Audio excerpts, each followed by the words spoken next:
Chers amis, bonjour. C'est Félix Ayene. Vous êtes bien sur ma chaîne YouTube. Alors ce matin, à travers ce tuto, permettez que je vous présente ma trousse de baroudeur.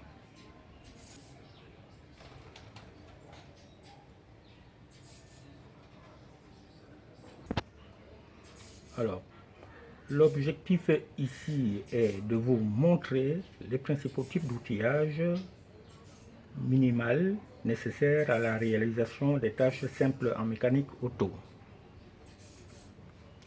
Deuxièmement, ressortir la nécessité de disposer d'un minimum de clés, même si vous n'êtes pas mécanicien dans l'âme.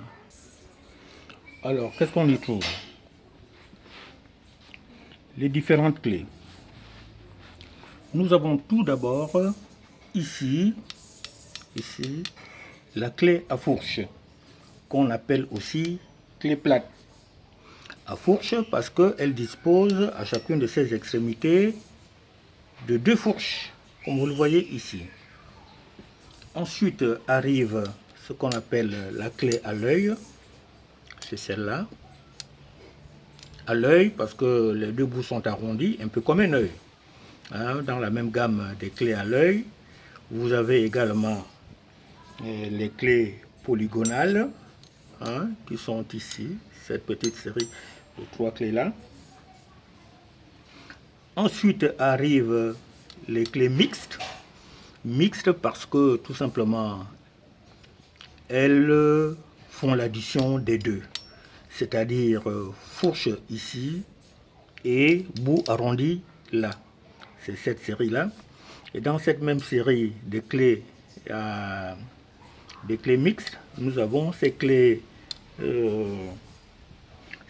articulées avec des extrémités ici qui sont à criquet. Après arrivent les clés à pipe. Nous avons ici toute cette gamme là de clés à pipe. Après les clés à pipe, il y a les clés à criquet, il y a celle-là, la grosse, et celle-ci à criquet avec leur série de douilles. J'en ai perdu plusieurs, j'avais vraiment mon nombre et j'en ai perdu plusieurs.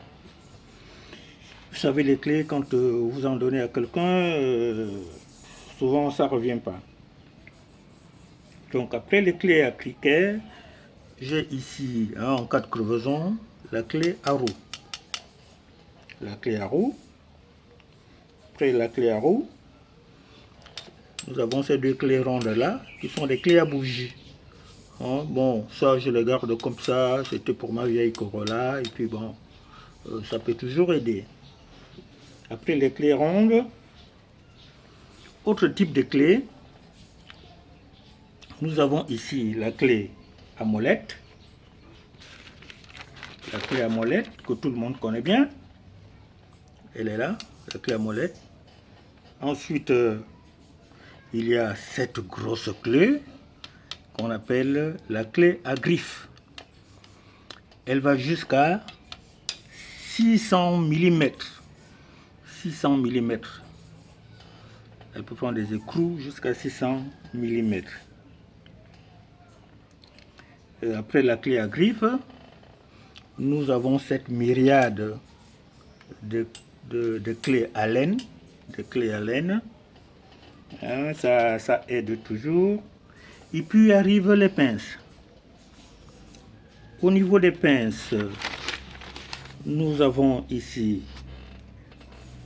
deux pinces universelles, qu'on appelle aussi des pinces crocodiles.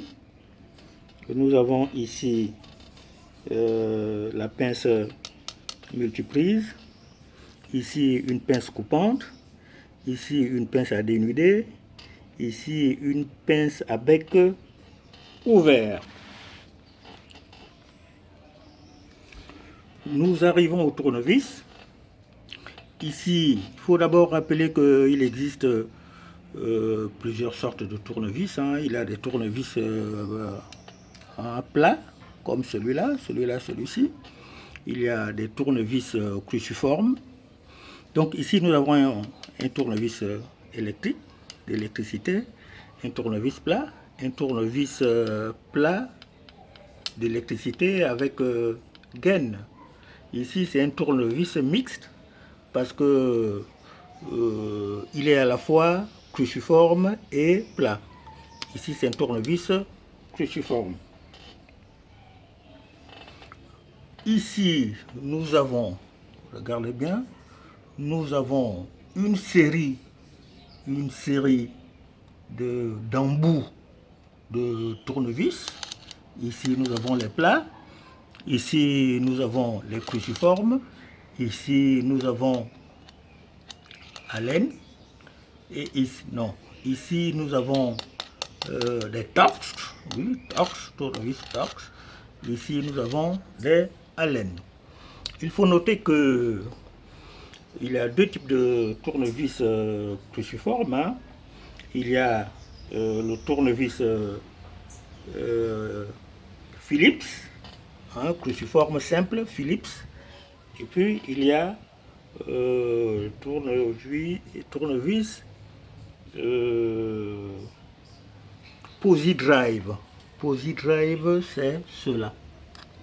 Vous regardez ici, c'est une croix dans une autre croix. Croix dans une autre croix. Alors, autre outillage, oui, il a toujours un peu de vent et ça fait plein de bruit. Autre outillage, nous avons ici le marteau, ici le burin, ici nous avons le cutter, hein, pour les petits travaux, ça peut toujours aider. Nous avons le cutter, la paire de ciseaux, hein, ça aide. La paire de ciseaux. Nous avons une manille, hein, en cas de plantage. Ou en cas de remorquage. La manille est d'une nécessité. Sauf que je n'ai pas de sangle, la sangle n'est pas là, elle ne peut pas rentrer, elle ne peut pas passer dans la trousse. Alors, nous sommes à la paire de ciseaux à la manille. Nous avons une seringue. Certains diront, oui, mais à quoi sert une seringue pour des travaux de mécanique? La seringue, tout simplement, elle peut vous aider, si vous voulez, à extraire le surplus d'huile, hein, que ce soit dans un bocal ou dans le carter moteur. Nous avons ici les bandes adhésives, hein, bandes adhésives pour des travaux, éventuels travaux d'électricité. Nous avons ici un rouleau d'étain qui est là. Le rouleau d'étain. Ici, nous avons une vis. Oui. Ici, nous avons une vis de colonnette. Support d'étrier. Elle est là. Nous avons ici trois sondes. Hein, c'est ce qu'on appelle des capteurs. Hein, 3 sondes. Température et autres. Et il y a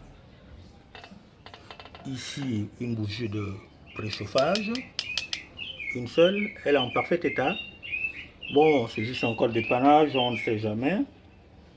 Un double décamètre à côté de la bougie de préchauffage, un double décamètre. Plus haut, ici, nous avons des colliers métalliques et plastiques. Colliers métalliques et plastiques. Là, nous avons un canif d'électricien, bien entendu. nous avons un canif, un pinceau pour le petit nettoyage. Et là, une bombe aérosol WD-40. En tout cas, c'est tout pour aujourd'hui. Au revoir et à la prochaine.